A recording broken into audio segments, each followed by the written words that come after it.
Hana Kobayashi's family is still searching for the missing 31-year-old Maui woman who disappeared 2 weeks ago, and her phone was last located in the Los Angeles airport.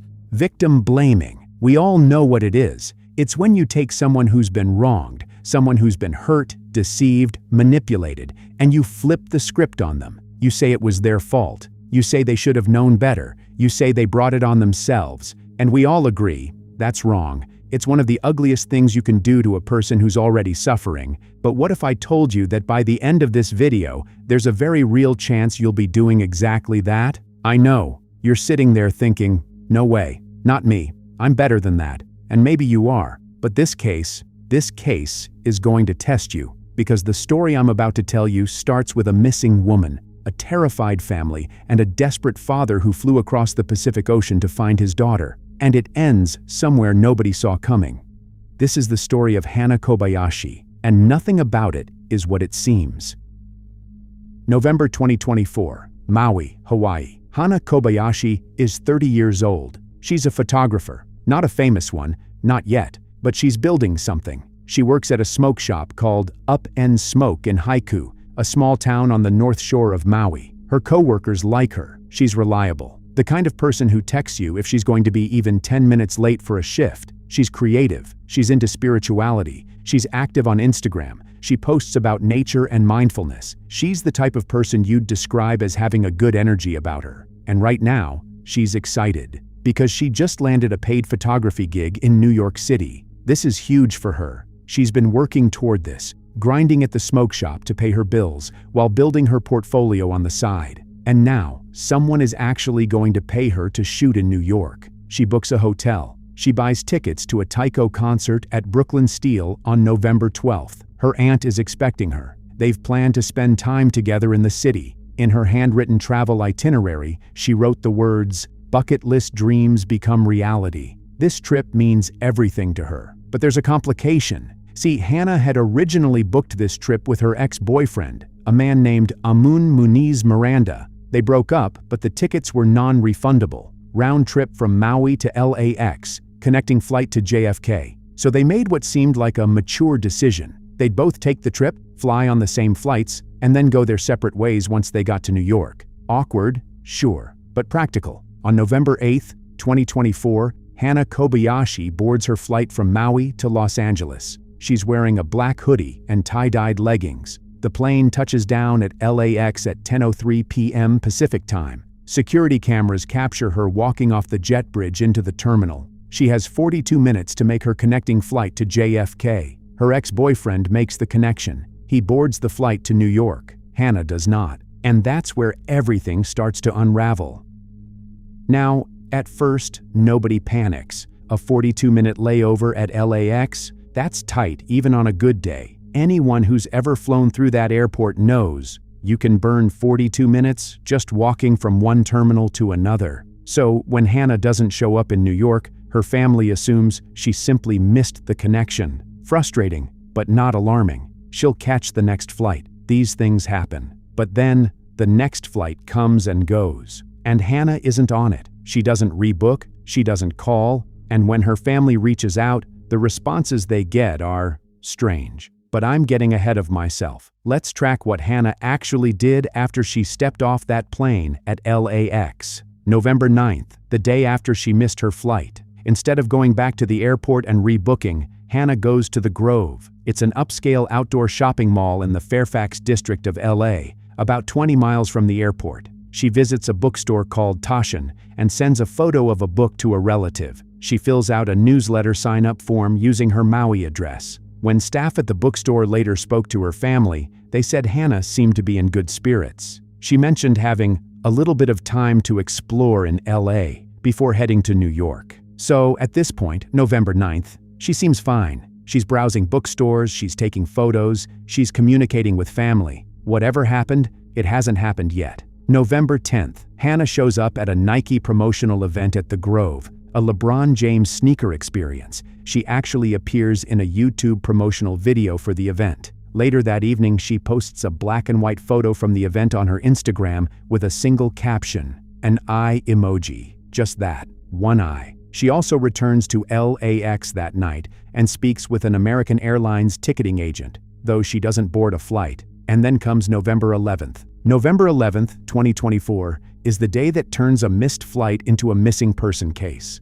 It starts normally enough. Hannah's mom texts her, "Did you make it to New York?" Hannah replies, "No, she's still in LA." But as the day goes on, the messages Hannah sends start to shift. The tone changes, the language changes. By the afternoon and evening, the texts coming from Hannah's phone are nothing like anything her family has seen before. One message reads, "Deep hackers wiped my identity, stole all of my funds, and have had me on a mind since Friday." Another says, "I got tricked pretty much into giving away all my funds." And this part is critical. She says it was done by someone I thought I loved. She sends another message. "Hi loves, I just finished a very intense spiritual awakening. I'm charging my phone and heading back to the airport to get to NYC. I might need some help getting there. It's a long story. I'll keep you posted." Her sister, Sydney, later told reporters that the language in these messages was completely unlike Hannah. She was using pet names, love, babe, words that Hannah never used in her normal conversations. She was talking about the Matrix and spiritual awakenings in a way that felt performative, almost scripted. The family couldn't tell if Hannah was writing these messages herself or if someone else had her phone. And then, that evening, the last confirmed sighting of Hannah Kobayashi. According to her family, there is additional surveillance footage from November 11th showing Hannah at the Pico metro station in downtown Los Angeles at approximately 10 p.m. And she's not alone. An unknown man is with her. The family says the footage shows them transferring between stations together before exiting at Pico. But here's the thing, that footage has never been released to the public. The family has seen it. Police have seen it. You and I have not. What we do know is what the family has said about it, that based on what they observed, Hannah does not appear to be in good condition. Her Aunt Larry would later point out that the Pico station is in a rough neighborhood near the Crypto.com arena, and she couldn't understand why Hannah would be there when there were 18 hotels near the airport she could have gone to instead. After that, silence. Complete silence. No texts, no calls, no Instagram posts, nothing. On November 12th, Hannah's mother contacts the Los Angeles Police Department and files a missing person report. Her daughter has vanished. What follows is a search effort that would consume the Kobayashi family and capture the attention of the entire country. Hannah's relatives fly from Hawaii to Los Angeles. They print flyers. They canvass neighborhoods. They walk through Skid Row. They go on local news. They go on national news. Friends create videos with the hashtag #FindHannah. Social media lights up. Strangers across the country share her photo, her description, 5'10", 140 pounds, brown hair, hazel eyes, freckles, a knife tattoo on her forearm. But the LAPD's initial response frustrates the family. Hannah's Aunt Larry later explained that because Hannah was a 30-year-old adult, not a child, not elderly, not disabled, the case didn't receive the immediate urgency that other missing person cases might. It took about a week before the investigation was fully escalated. During this time, the family is doing their own detective work. They're pulling timestamps from Venmo transactions, tracing her location through the photo she sent from the bookstore, reviewing every piece of surveillance footage they can get their hands on. They launch a GoFundMe to cover travel and search expenses. Donations pour in from people across the country who are moved by the story of a young woman vanishing in one of America's biggest cities. The FBI joins the investigation. Hannah's face is everywhere. And then, on November 24th, 16 days after Hannah missed her flight, the case takes its darkest turn.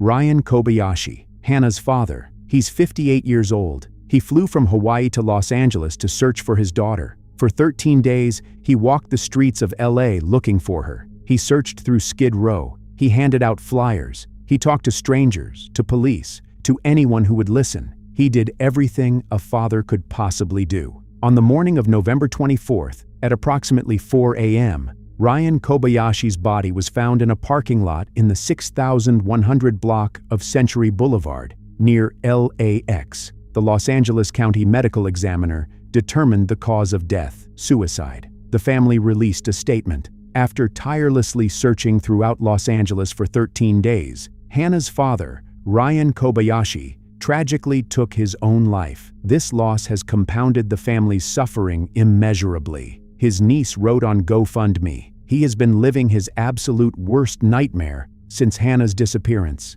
And now, with his passing, our family is grappling with unimaginable grief." Ryan's love for his family was boundless, and he would do anything to protect and care for his daughters. Hannah's aunt told reporters that Ryan died of a broken heart. A father traveled across an ocean to find his missing daughter. He searched for nearly 2 weeks, and then, unable to bear the weight of not knowing, he ended his life in a parking lot near the airport where she was last seen. I want you to sit with that for a moment, because that fact, that reality, is going to color everything that comes next.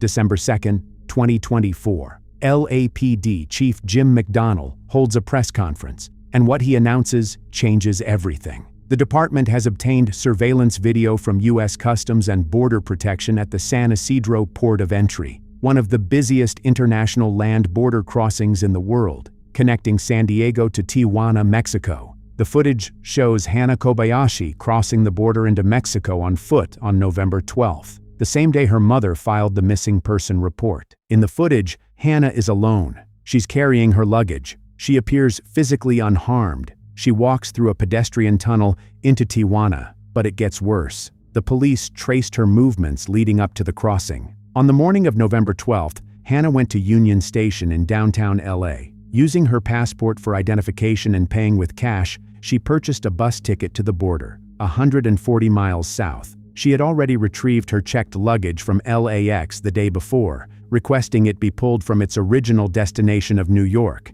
She wasn't kidnapped. She wasn't trafficked. She packed her bags, bought a bus ticket, and walked into Mexico. Chief McDonnell's statement was blunt. "We've basically done everything we can do at this point. She's left the country and is in another nation now." The LAPD officially reclassified Hannah Kobayashi as a voluntary missing person. They noted that she had previously expressed on social media a desire to step away from modern connectivity. They stated they found no evidence of trafficking or criminal activity, and they released a statement that read, "She has a right to her privacy, and we respect her choices, but we also understand the concern loved ones feel for her." A simple message could reassure those she cares about. Kobayashi crossing the United States border on foot into Mexico. She was alone with her luggage and appeared unharmed. At this time, Kobayashi's case has been classified as a voluntary missing person.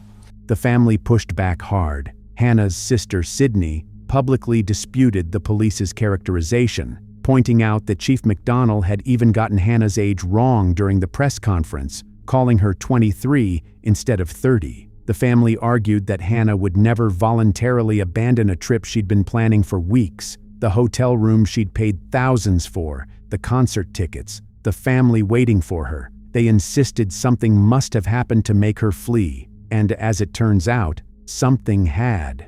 On December 4th, 2024, Los Angeles Magazine broke a story that added an entirely new dimension to this case, one that nobody saw coming. According to multiple sources, approximately 2 weeks before her disappearance, in October 2024, Hannah Kobayashi had secretly married an Argentinian man named Alan Cacace. The marriage, according to these sources, was not romantic. It was allegedly a green card arrangement, a scheme to help Cacace obtain lawful permanent residency in the United States through marriage to an American citizen. And the person who allegedly orchestrated the entire thing was Hannah's ex-boyfriend, Amun Muniz Miranda. The same ex-boyfriend she was traveling with on November 8th. The same ex-boyfriend whose non-refundable ticket forced them onto the same flights. Here's what the investigation uncovered. Alan Thomas Cacace was a 32-year-old from Buenos Aires, Argentina. His family appeared to be affluent. His father was identified as an executive in the Argentinian food industry. Cacace had been living on Maui, in the Haiku area, which has a sizable Argentinian community. He already had a girlfriend, a woman identified in reports only as Marianne. And Marianne, according to sources, was Muniz Miranda's own green card wife. Let me say that again so it's clear. Hannah's ex-boyfriend, Muniz Miranda, was allegedly already married to a woman named Marianne as part of his own immigration arrangement. And Marianne's actual boyfriend was Alan Kakache, the man Hannah was now legally married to. It was a web of fraudulent marriages designed to game the immigration system, and Hannah had apparently been drawn into it.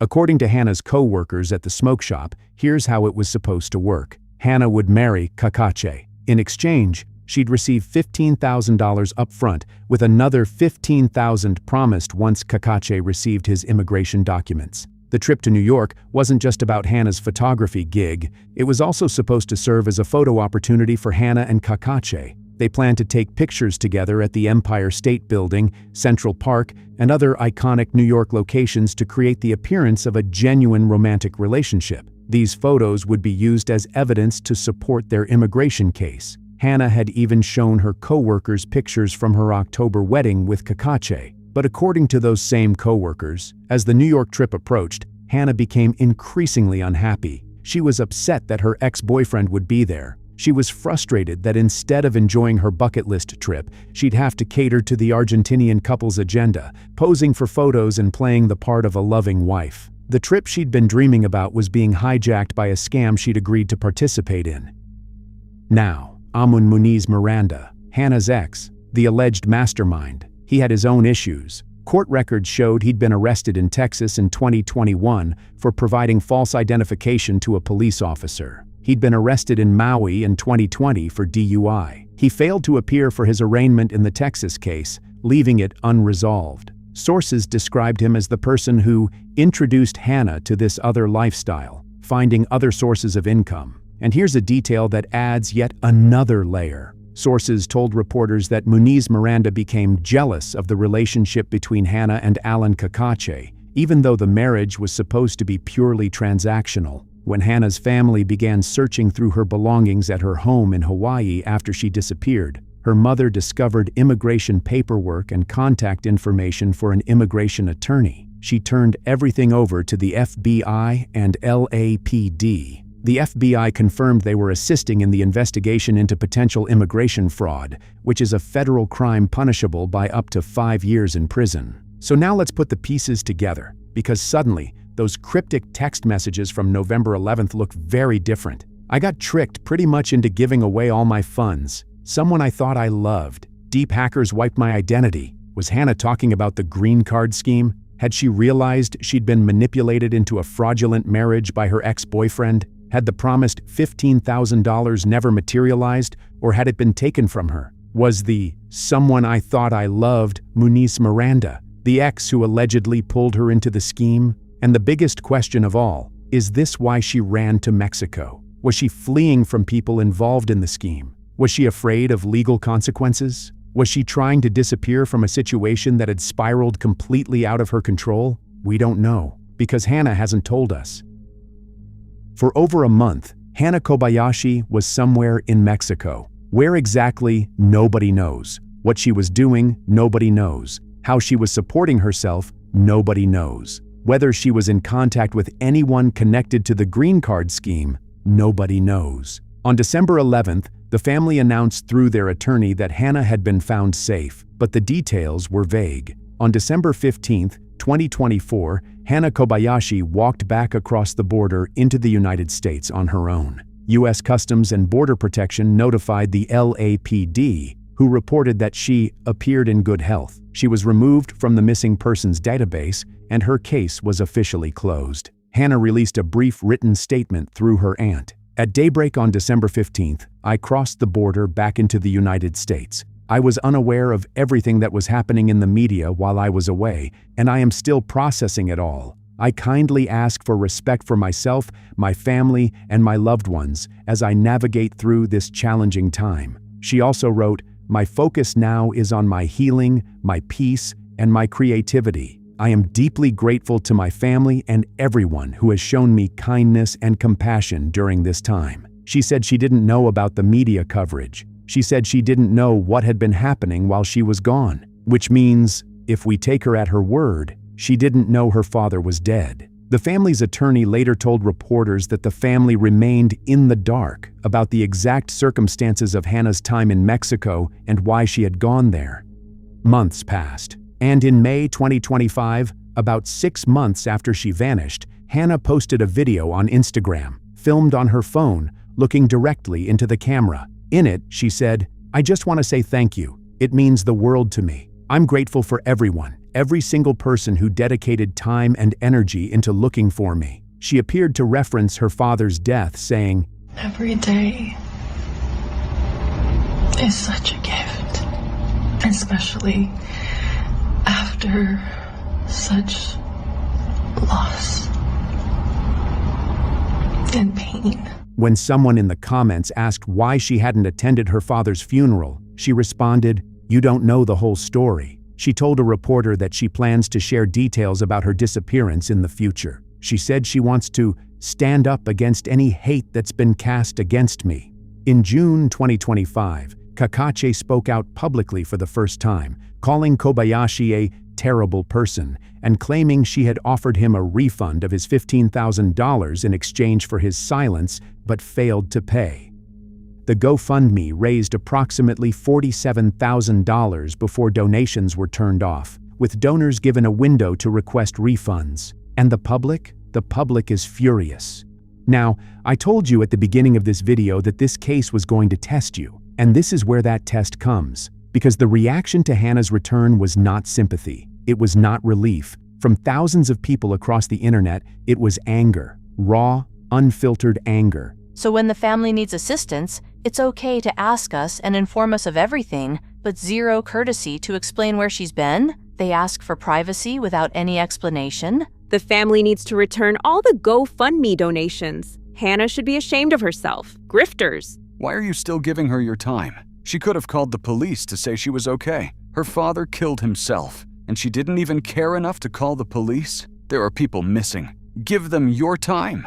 I'm over this. They need to return the money. You know what this sounds like? That case in Alabama where the girl lied and said she found a baby on the side of the road and then was kidnapped. They just don't want to call it that, but that's exactly what it is. A hoax. The family wants to say it's a private matter. As far as I'm concerned, once you involve the public and use public resources, it's not private anymore. I mean, my God. The father kills himself in the search for her because she has everyone on a wild goose chase. They need to grill her like anyone else who commits a crime and stop covering up for her. No double standards. All I can think about is her poor father. It was a scam. They raised $50,000. They deleted posts on the Facebook page that called them out. Get her to pay for the cost of searching for her. Her sister was in denial about what her sneaky sister was capable of, and was blaming the cops for not doing enough instead. I'm utterly shocked by this entire situation. And while I don't know all the details, what's visible is truly shameful.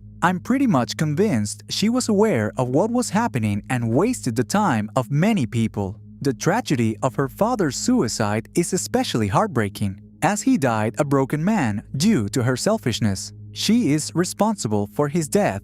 I'm sorry, they're not entitled to privacy. They had us posting about Hannah, sharing their posts, and people sent money. They need to reimburse the donations and give a short statement with an apology. And that's victim blaming, right?